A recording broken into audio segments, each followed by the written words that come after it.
Right now, a school teacher in McFarland is arrested. What police and the school district are saying about the case. And police search for a man accused of an attempted sexual assault at an apartment in downtown Madison. Plus, the Dodge County Sheriff's Department taking a new approach to try and cut down on drunk driving. From the Channel3000.com Alert Center, this is News 3 Now at 6. Thanks for joining us tonight. A teacher in the McFarland School District is in jail tonight. Police arrested Andrew Meeks on multiple counts, including on suspicion of child enticement. Amy Reed shows us what we know so far. Just a few days before school starts again, McFarland School District parents bring in their kids for picture day while handling news that a teacher here at WISC Intermediate School is now in jail. Andrew Meeks, who's listed as a fourth grade teacher, was arrested Tuesday afternoon at around 2 o'clock, facing tentative charges of child enticement, exposing a child to harmful materials, and causing mental harm to a child. McFarland police said this follows an intensive investigation into his activities involving a juvenile. Police have not said where this is alleged to have occurred. The case is currently under the Dane County District Attorney's review.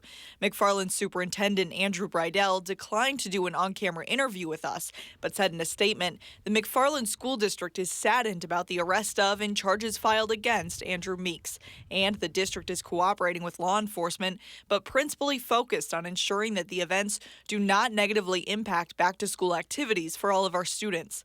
Bridell said he doesn't have much information about the investigation now, as police are still continuing to work on it. For now, Bridell said 2 veteran teachers will teach the 4th grade, and he said he would update us on Meeks' employment status when he learns more. The superintendent emailed parents today letting them know what resources are available for students. He also included some advice for talking to your kids about this, as this is a difficult conversation to have with them, especially with a school year starting in just a few days. A 19-year-old is in custody in the Milwaukee suburb of Greenfield right now. Police say he's a suspect in the stabbing death of a Madison man. According to a news release, 49-year-old Ben Christensen was working in the area at the time of the incident near South 6th Street and West Armour Avenue. Officers say the 19-year-old ran from the scene and was arrested a short while later. There appears to be no connection between the suspect and Christensen. Architecture and engineering firm Ramaker and Associates, where Christensen apparently worked, released a statement today. Yesterday, we learned that we lost a member of our team in a senseless act of violence in Greenfield. We are heartbroken to learn of this incident. Bond is set at $1 million for the man accused of Madison's first homicide of the year. Happened last Friday morning. A woman found on the city's east side. 58-year-old Lou Jefferson is accused in the stabbing death of 30-year-old Amanda Woods. Her body found near the intersection of Clyde Gallagher Avenue and Darbo Drive. Criminal complaint suggests Jefferson approached Woods at a gas station about pooling their money for a cocaine purchase. It led to an argument over $10, which led to the stabbing. And Jefferson now being held in the Dane County Jail on charges of first-degree intentional homicide. And police in Fitchburg have not announced any arrests or suspects in its homicide investigation from the weekend. 17-year-old Shay Watson was found shot to death Sunday night in a home on Lyman Lane. The victim's family and friends have started a GoFundMe page. It says that money will go to anyone with information leading to an arrest in the case. Getting a look at the weather now. Plenty of sunshine today, but a bit gusty at times if you're outside. Here are some live looks from our West Side studio and the Edgewater Skycam downtown. Meteorologist Dave Caulfield is here now with our first alert forecast. Hi, Dave. Hey, Charlotte. Still a little bit blustery outside as we start to enter the early evening hours. Wind gusts still about 20 to 30 miles per hour across portions of south central Wisconsin. Temperatures right now are still in the 70s, lower to middle 70s to be more exact. 72 in Madison, 75 in Boscobel. The highs for today running about 5 degrees below normal. Lots of sunshine in Madison and the WISC-TV Skycam. Right now, the dew point in the upper 40s, so very comfortable air. Will be seasonably cool as we get into tonight, but tomorrow, especially towards the afternoon and evening, could be a bit of a different weather story. As a cold front comes through, we could see some showers and thunderstorms, and some of them could be strong to severe. We'll take a look at that possibility in your first alert forecast in just a few minutes. Madison police are asking for your help in identifying a man they believe is connected to an attempted sexual assault and burglary. Rose Schmidt spoke with the victim's friends who say they're hoping police find the person responsible. Two UW-Madison students say their friend was alone in her apartment building Sunday when she woke up at 4 a.m. to a man standing over her with a flashlight in her face, attempting to pull down her pants. Her building is on the 600 block of North Francis Street. I guess it's just pretty scary because we live in that building, and it's you should feel safe in where you live and just around campus on Madison. Madison police released these surveillance photos of a man they believe is involved and are asking for your help in identifying him. Officers say the images are of a Hispanic male in a gray hooded sweatshirt and dark pants. The victim's friends say the building is locked from the outside and you can't get in without a key. So they're sharing a message trying to prevent similar situations in the future. Supposedly he was let in by people who live in our apartment. They held the door for him. So I guess just be aware of who's around you and don't let someone in if you don't know them. The victim's friends are happy to report that she's okay and say nothing was taken from her apartment. Rose Schmidt, News 3 Now. If you know the identity of the man in the surveillance photos, Madison police are asking that you contact the department. The number of Wisconsin students who are fully immunized has declined slightly in the last school year. New data from state health officials show 91.9% of students met immunization requirements, a decrease of 0.4% from the previous school year. While the percentage of students receiving waivers for religious or medical reasons has remained relatively flat, the number of waivers for personal convictions has nearly quadrupled in the last 2 decades. There will be an increase of planes, helicopters, and unmanned drones flying around south central Wisconsin tomorrow.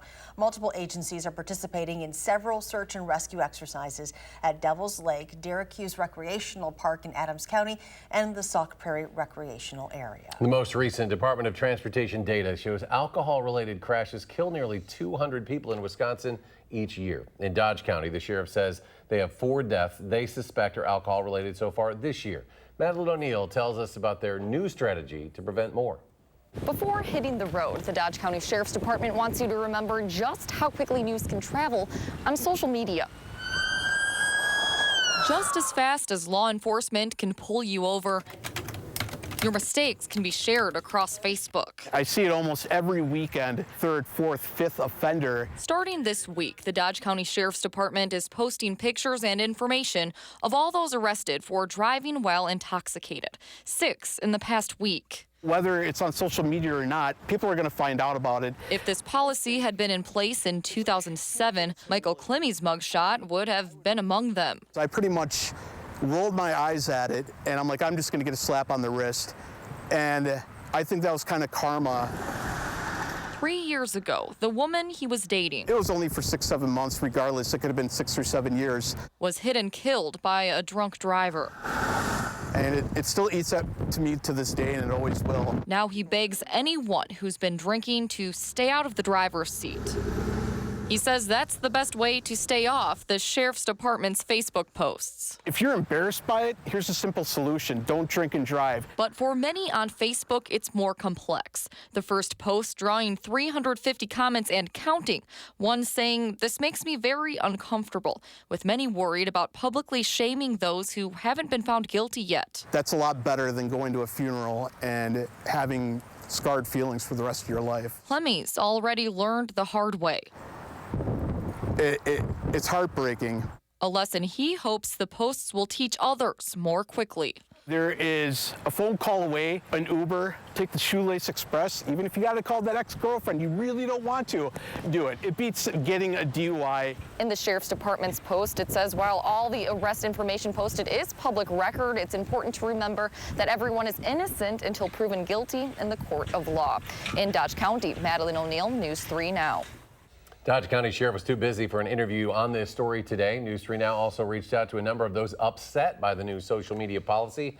We haven't heard back. The attorneys who represented the 2 complainants in the Quintez Cephas case are calling for an investigation into the decision to reverse his expulsion from UW-Madison. Cephas was acquitted of sexual assault charges earlier this month and was granted readmission to the UW. In a statement, the complainants' attorneys called on university officials to consider how their public comments impact their clients and said reversing Cephas's expulsion undermines the credibility of the entire Title IX system at UW and sends a message that students who are victims of sexual assault cannot trust administrators. Approximately 160 Wisconsin Army National Guard soldiers from the 32nd Red Arrow Infantry Brigade Combat Team headquarters will mobilize for deployment to Ukraine this fall. The brigade headquarters is based in Camp Douglas. Now, according to a release, the Red Arrow soldiers will work alongside several NATO allies to help defend Ukraine's sovereignty and territory. The Wisconsin National Guard is planning a send-off ceremony and will release those details at a later date.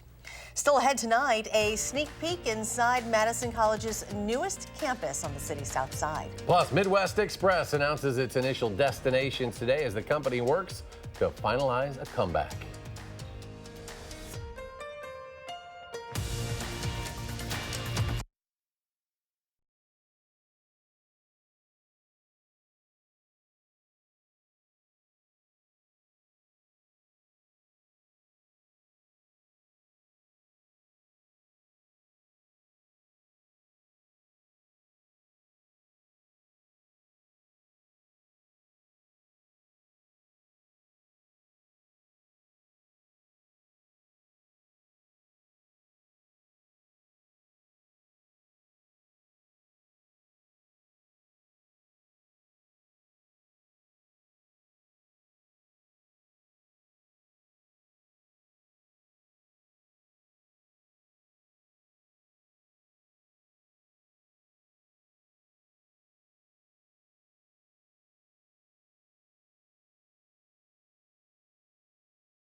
Welcome back. Midwest Express, one step closer now to getting back in the air. Today, during a ceremony in Milwaukee, the company unveiled its first plane and announced its first 3 available destinations.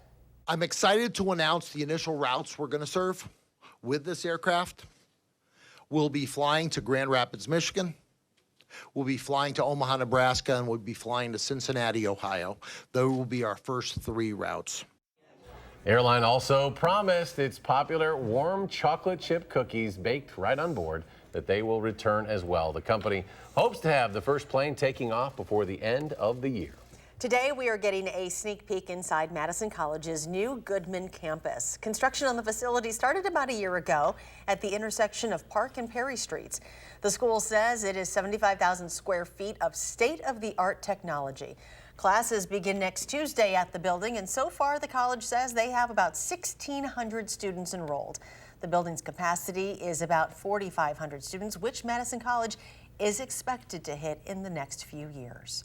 The nearly completed design for Madison's new public market will be unveiled next week. This comes after years of planning and extensive public engagement, which gathered input from thousands of community members. The meeting will be next Thursday, September 5th at 6 p.m. at the Madison Municipal Building. It will feature poster-size images of the designs, a presentation from the architecture team, and a question and answer session. Well, on the Madison campus area, Madison institution, the Greenbush Bakery recently moved, now open for business at that new location. After more than 20 years, the bakery moved 1 block down Regent Street, now to a storefront at the Regent Apartments. Marvin Barbara Miller founded Greenbush Bakery back in 1996. Their grandson is now the general manager, and he says staying in the Greenbush neighborhood was a priority. Greenbush Bakery is the only certified kosher bakery in Madison. It's one of very few here in the state of Wisconsin. And thank you to Susan for bringing back those sweet treats for all of us. Yeah, we cleaned up those pretty quickly.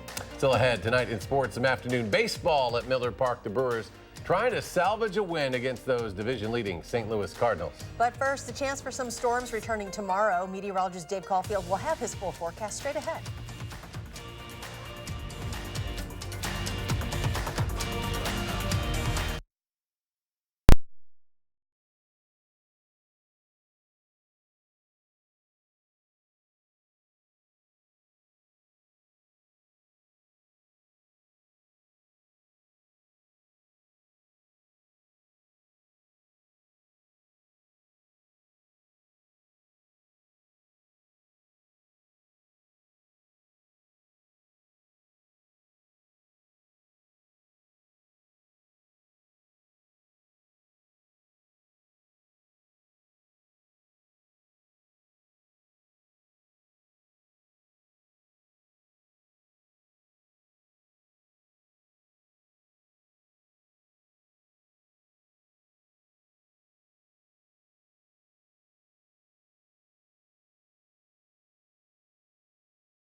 Meteorologist Dave Caulfield joins us now with a look at our forecast. It was definitely a windy Wednesday, or Wednesday, if you will, in Wisconsin. It'll be here all week. Yes. Or maybe just today. This is not starting off well.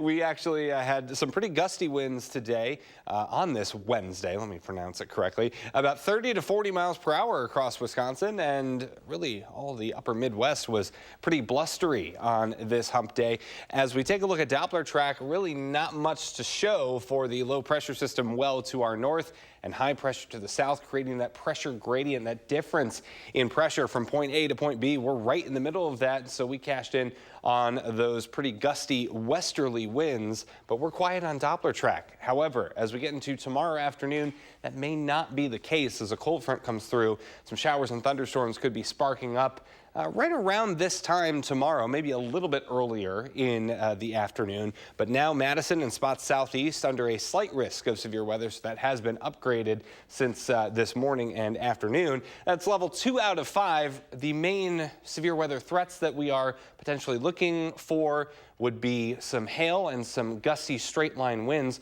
but a quick spin up can't be ruled out at times. It really just depends on how far north that humidity travels. If it can travel closer to Madison in southern Wisconsin, then we'll have really all the ingredients to get a couple of possible severe storms. Madison on the Edgewater Skycam, no storms, no clouds really to look at right now as high pressure dominates our weather pattern for the time being in southern Wisconsin. 73 degrees today, so about 5 degrees below normal for this time of year. And Those temperatures still hanging out in the lower to middle 70s across southern Wisconsin. Dew points in the 40s and lower 50s, so very comfortable air. It felt like fall for a lot of the day, especially with that gusty westerly wind at times. It won't necessarily feel like fall tomorrow. We'll be back in the low 80s for highs, so a little bit above normal for this time of year. But overall, the 70s are winning the temperature battle as we end the month of August and enter the month of September. We've been telling you for about a week now that it really looks like the indications are for a cooler than average end to the month of August and beginning of the month of September. And that trend still looks like it's going to continue as we get into September. For tonight, mostly clear and seasonally cool with temperatures falling into the lower to middle 50s. We're near 80 degrees tomorrow before that front comes through, and then the chance of thunderstorms becomes priority number one as far as the weather story is concerned. So we're pretty quiet overnight and really not looking at any clouds. So that's going to allow those temperatures to dip into the 60s and well into the 50s. Then as we get into tomorrow, we could see that thunderstorm activity starting to pop up right along that cold front as it travels through southern Wisconsin. And again, right now, not too concerned about any major severe weather or anything like that, but a couple of storms could be strong to possibly even severe with those gusty winds and hail, maybe a downpour to the main threats. But those storms move out of here pretty quickly with that cold front later on Thursday. And then Friday, we're dry with temperatures in the lower to middle 70s. So the sunshine returning on Friday. As far as Labor Day weekend is concerned, overall pretty nice. On Saturday, we're kind of cloudy with some showers, especially south Madison. After that, though, Sunday and Monday looking very nice with temperatures in the lower to middle 70s. The Brewers finally figured out a way to beat the Cardinals at Miller Park. We'll show you how they did it in sports.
It almost felt like a must-win day for the Brewers. The last thing they needed was to be swept by the Central Division leading St. Louis Cardinals, but the Brewers found a way to win 1 of 3. Cardinals pitcher Jack Flaherty has been great lately, but today Keston Hiura figures him out.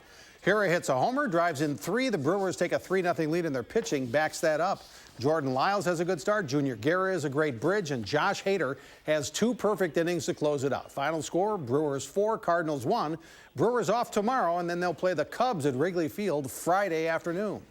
The Packers' final preseason game is tomorrow night at Lambeau Field against the Kansas City Chiefs. They'll kick just after 7 o'clock. Most fans won't bother watching because the starters won't be playing, but there are plenty of guys like Deshaun Kaiser who will use tomorrow night as their last chance to solidify their spot on the final roster. General Manager Brian Gutekunst says tomorrow night is very important to a lot of players who are trying to make that final 53-man roster. There's a great opportunity every last preseason game. Every year that I've been here, there's things that have changed in that last preseason game that have kind of told us one thing or another, or maybe injuries. Not only for our team, but there's guys I think that have done things in that last preseason game that have ended up on other teams just because of their performances. So, and there's certainly guys that that we've gone out and gotten from other teams because of that last preseason game. The Badger football equipment truck was loaded up today. It's now headed to Tampa, Florida. The team will jump on a plane out of Madison tomorrow afternoon. The season opener at South Florida is Friday night at 6. It's going to be a good test for the Badgers on the road against the South Florida team that has some talent. Whether it's the first game at home against a cupcake or on the road against a good team, the first game is always a pretty big deal. There's always the excitement of the first game, and these kids spend so much time preparing for the season. And when it finally comes, there's an excitement to it. And I think it's as a player, as a coach, whatever is on the schedule, you're going to turn that into this is the best thing for this team. And I'm excited. I like this team, and they're a close team, and to be able to go on the road, and we are going to be challenged, and we're going to have to earn everything that we get. Our Prep Mania High School Football Game of the Week features 2 teams who figure to make a run at the Big 8 Conference Championship. Verona and Middleton both won last week. It's a big early season showdown this Friday night. Hope you join us, channel3000.com, 7 o'clock Friday, Verona at Middleton. You see the Brewers had a rain delay at Miller Park last night. Now you're probably saying, don't they have a retractable roof and that shouldn't happen? Well, some pop-up showers popped up over Milwaukee, and it poured in for about 9 minutes until they could get their big roof finally closed. Miller Park cost about $500,000 to build because they needed that roof. The lesson learned, always check that European model forecast one more time because you just never know. Yeah, where were the meteorologists last night? I was off. My phone was quiet. The folks over in Milwaukee, though, they got to see that coming, right? A little bit? I don't know. I heard the radar was down for a while, but not making any over the excuses. Whole state? They always defend each other, these weather guys. We got to stick together. I hear you. Okay. Just like the Brewers. So they won today, which is good news. Also good news, no rain today anywhere. Milwaukee, Madison, across Wisconsin.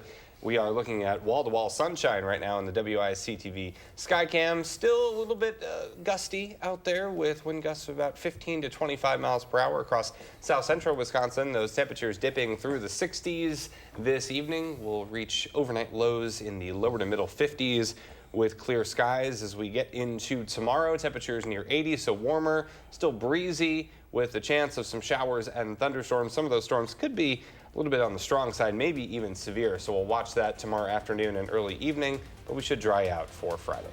All right, Dave, thanks. Thanks for joining us for News 3 Now at 6. Enjoy your evening, and we'll see you back here at 10.